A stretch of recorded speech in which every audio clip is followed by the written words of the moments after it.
Well, there's a couple of things I acquired at that auction.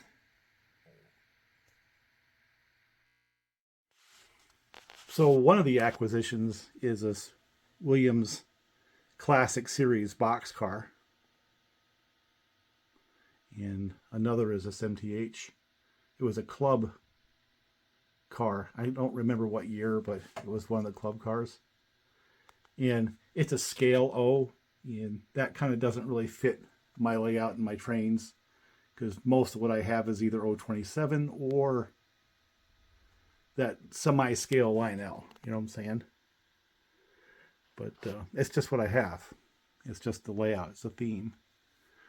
But I mean, this is a nice car. It's got decent detail. You know, spring trucks and stuff like that. This also has spring trucks, but the detail is quite a bit better. Check that ladder out. You know, actually wire versus just bumps on plastic. But as nice as that is, like I said, it just won't get a whole lot of time on my layout. Just because of the theme.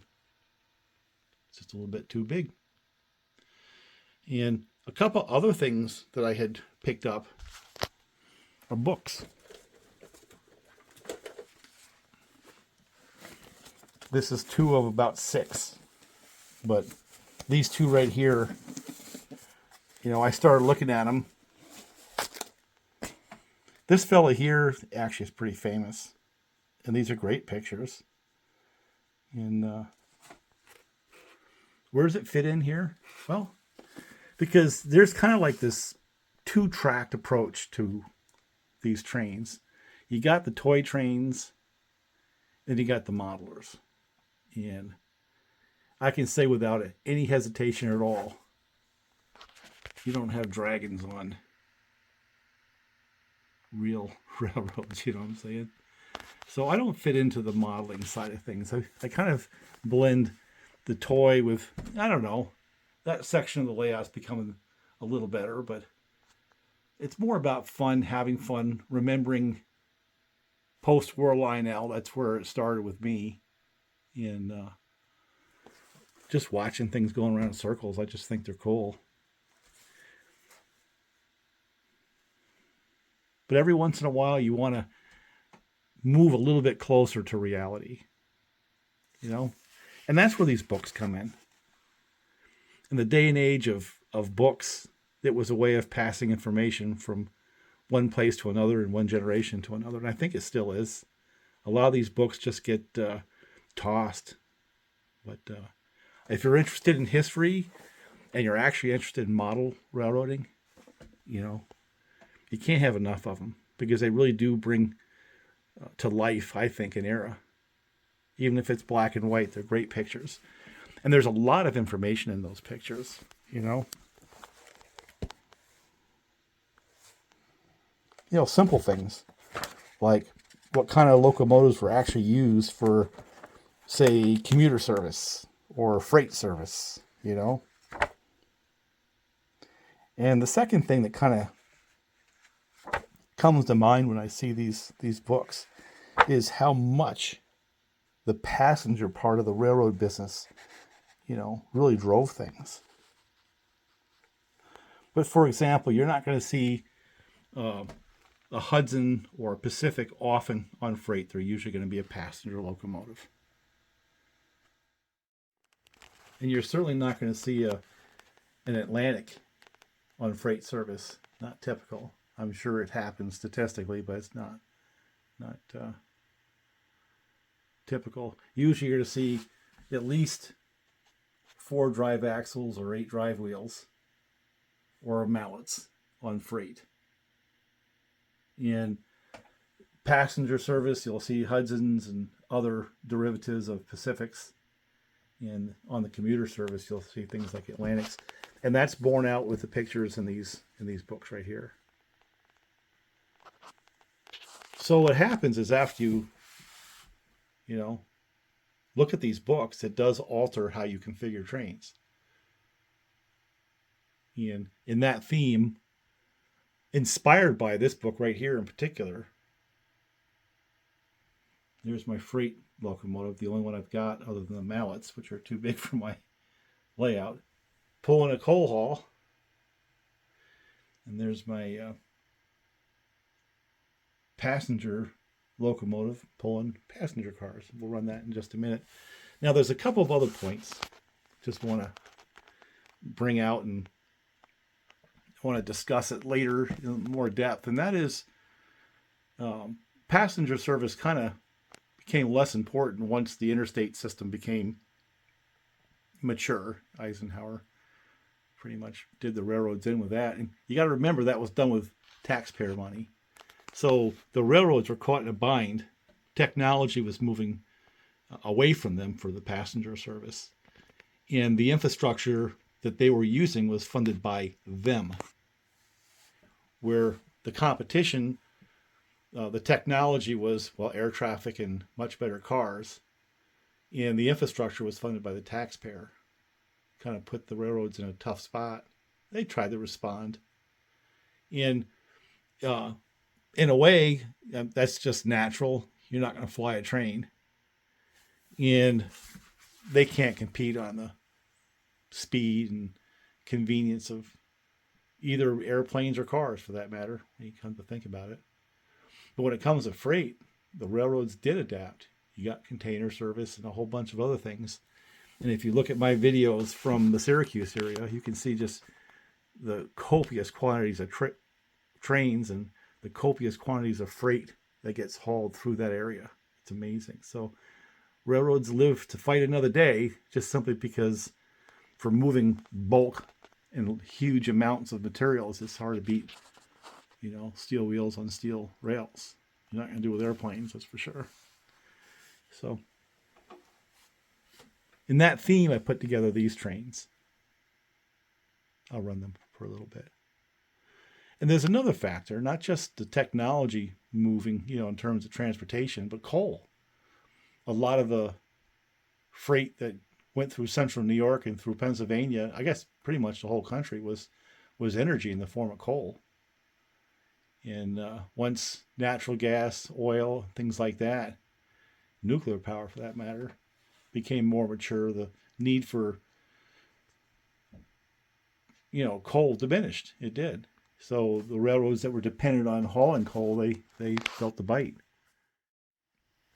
But to get back to the toy trains, and these trains inspired by these books, and I just want to reiterate that there's a lot of information in those books for both the toy type train enthusiasts like myself or the modeler. Things like the scale of the car relative to the locomotive, and as I said before, the type of locomotive matching the applications, just a lot of stuff that you get out of those pictures. They're really cool. So let's see if we can get these going.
Well, it's hard for me to keep this one here at a constant speed, partly because of the elevation change, and it's pretty typical of that Lionel series, all the way back into the 50s up through the 90s. You know, they like a nice level track with very, very stable voltage. And what I've got is reasonably stable voltage, but I do not have a level track. So it gets going a little bit too quick. But anyway, I think you get the idea. Let me see if I can swap that out and have something pull those cars a little bit more stable.